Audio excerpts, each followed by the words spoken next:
Hello everyone, I hope you are all well. This week's theme is all about civilizations old and new. You may think that this is then a time to focus on monumentous events in history. Well, as it happens, we are right in the middle of one of those. I have to say, this sudden push towards remote learning has made me feel like I grew up in an old civilization. I often wonder what it would have been like if this situation had happened when I was at school. How would we have coped? What would we have done? What would the teachers have done to make sure that we didn't fall behind with our learning? How would we have been able to connect to our friends? Things would have been an awful lot more complicated if this had happened at the time when I was in school, that's for sure. So I studied history at university, and I find it fascinating, all of the things that we can learn from past generations. Well, our generation has had to learn very quickly in regard to technology, and the way in which new gadgets, media, and technologies have evolved is nothing short of extraordinary. And I am sure, with that in mind, that in generations in the future, they will be looking at us and learning from us and how we coped during this time.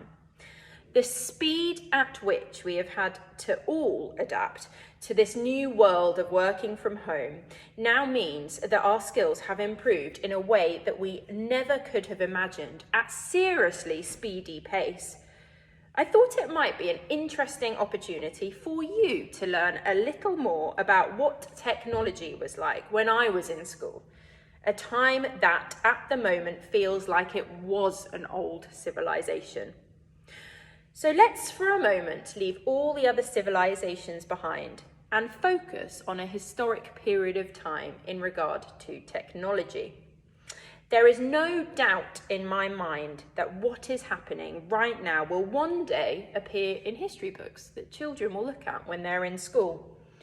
It will be discussed and debated in classrooms about how quickly technology advanced.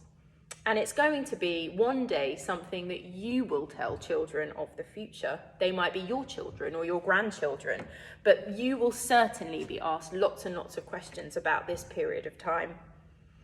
But in order for you to be able to watch this assembly online, like you're doing now, to take part in remote learning, to chat to your teachers and friends live, and your families, some of them might be abroad even, technology began somewhere, and it is a time to learn all about that.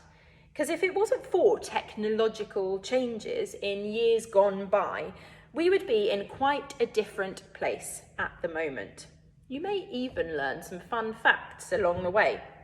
So, where did it all begin? We're going to start with computers.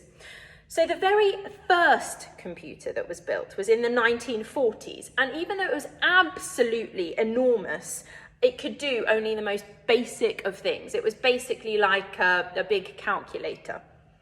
Computers, when I was in school, looked a little like this. Absolutely massive. And I think in my junior school, where there were a similar number of pupils as there are at St Dunstan's College Junior School, I think we had about 2 of these in the entire school. Quite extraordinary.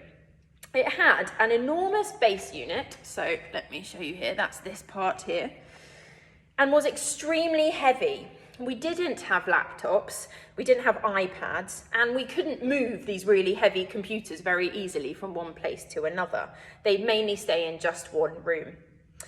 You had to have a dial-up connection to get through to the internet. It really was quite expensive, so you generally only use it for a limited period of time. You might have your hour-long stint. And you'd also have to work out in families who would be using the computer at that particular time.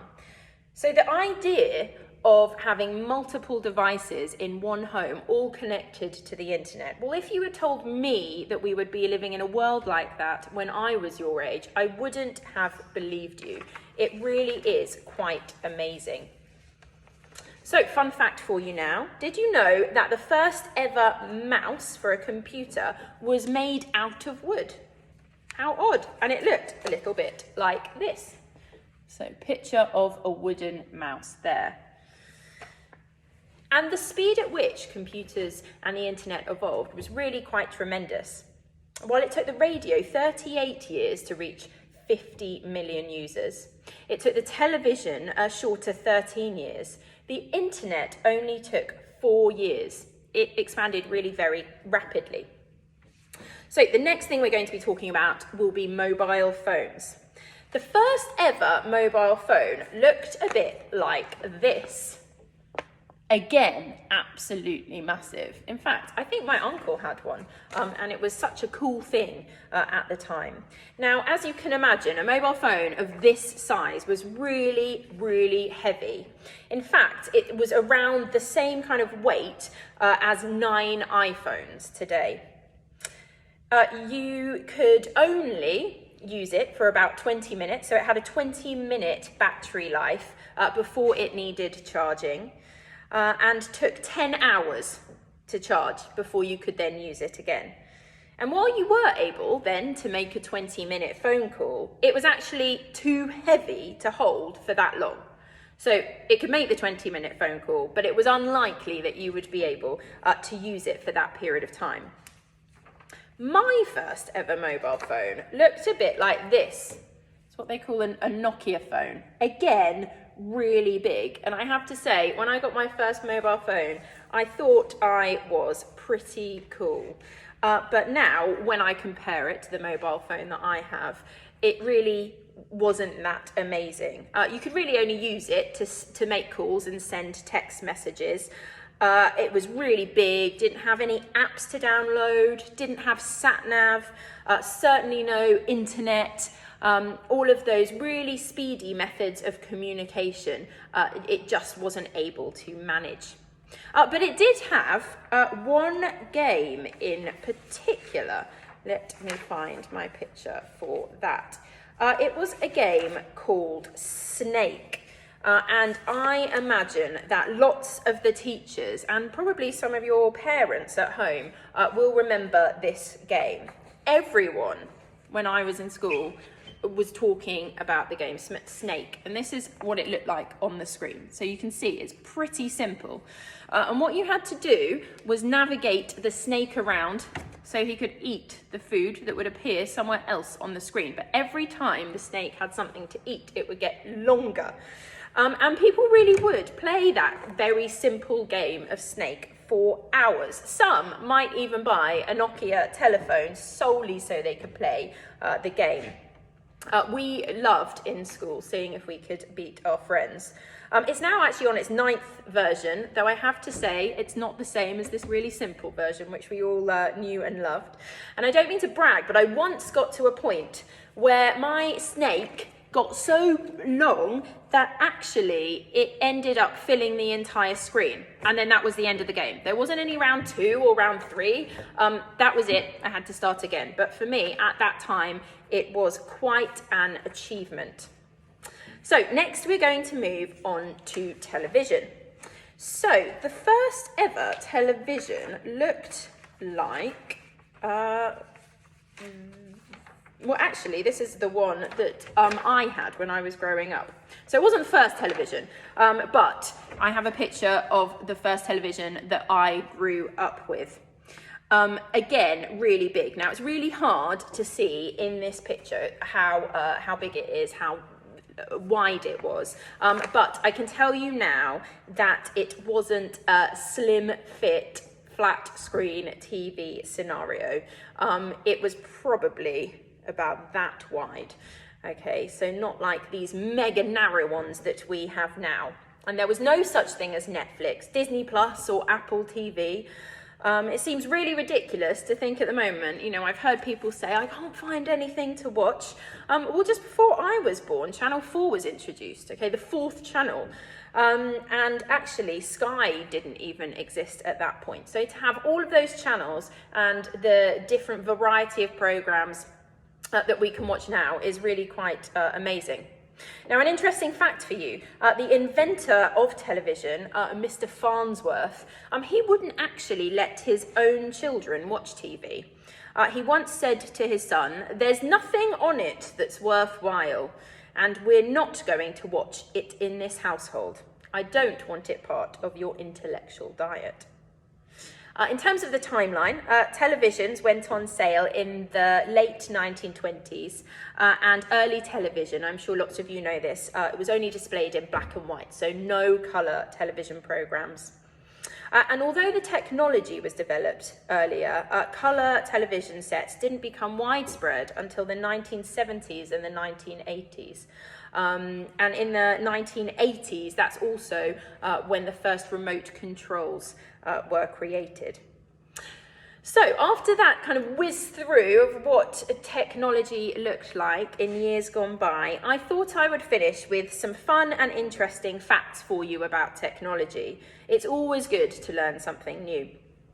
So the English word for red panda is Firefox, which is where the browser actually gets its name from.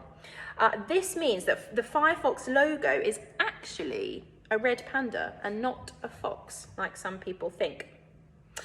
The average computer user blinks 7 times a minute, but the normal rate is actually 20 times per minute. So that tells you that if you are having a longer period of screen time, it's super important that you get breaks, that you have a little pause, that you move away from the screen, that you do something completely different entirely. If you were to have your picture taken by the very first camera, you would need to sit still for 8 whole hours. The first alarm clock actually could only ring at 4 a.m. No other times at all. That was what the first alarm clock could do. Amazon now sells more ebooks than it does printed books. The first ever commercial text message was sent in 1992. And the word technophobia is actually the fear of technology. That's what that means. So when you're an adult, there is no doubt in my mind that when you are talking about the amazing technologies that we are currently using to try and continue with our teaching and learning, it will seem that laptops, iPads, whatever it is that you are using at home at the moment, it will seem in the future that they are really very outdated. You'll remember them being great at the time, but your skills would have developed so much over the years that it will be really quite remarkable. Children might even laugh about how old these items that you're using now look.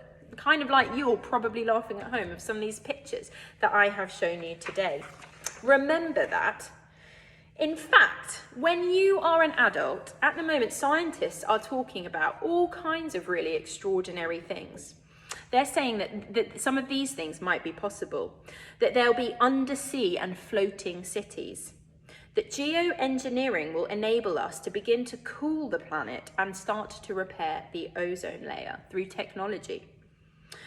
You may be able to have holographic pets, so holograms that can express and also respond to emotions. You might have computer screens that are fully immersive so that the screen is all curved around you. You'll be able to print 3D in your homes. The internet may be unhackable. They're talking as well about smart clothing. So your clothing might be able to change colour or shape. It might be able to change temperature so it could keep you cool or warm depending on what the weather is. They're also talking about eye-controlled technology. So when you look back, you will absolutely see that technology that is happening right now is part of a technologically old civilization. It's how I feel when I think back to technology when I was in school. Things move so incredibly quickly. But just like now, we will adapt and our skills will evolve. The human capacity for change and growth is really quite tremendous. But you should look back and be immensely proud of yourself. Be proud for how quickly you adapted, how much you learned, and how the technology at the time helped you access your friends, your teachers, and your relatives who don't live at home with you at a time when you really needed it the most. And you should make sure that you feel proud of how much you learned in such a short period of time. Thank you for listening, and I hope you have a wonderful week.